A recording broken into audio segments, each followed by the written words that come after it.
ഇപ്പോഴത്തെ ഒരു മൊബൈലാണെങ്കിൽ വല്യപ്പച്ചനെ ചെറു പുഞ്ചിരിയോടെ കൈകാര്യം ചെയ്യുന്ന അലീനയെ നമുക്ക് കാണാനായിട്ട് കഴിയുന്നുണ്ട്, സാധിക്കുന്നുണ്ട്.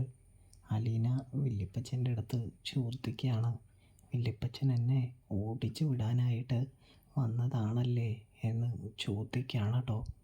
അത് കേട്ടതും നമ്മുടെ വല്യപ്പച്ചൻ ആകെ ഒന്ന് ഞെട്ടി വിറച്ച് പരിഭ്രാന്തനായിട്ട് പറയുന്നുണ്ട്, അങ്ങനെയൊന്നുമല്ല മോളെ, ആരാ ഈ കള്ളത്തരമൊക്കെ പറഞ്ഞു വിടുന്നത് എന്ന് ചോദിക്കുകയാണ്.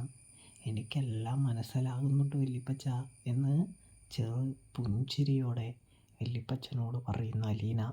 ഇതേ സമയം അലീനയുടെ ചിരി നോക്കി നിൽക്കുന്ന ഔതക്കുട്ടി. അങ്ങനെ അവർ തമ്മിൽ ഒരു പേരക്കുട്ടി വല്യപ്പച്ചൻ ബന്ധം വരുന്നു.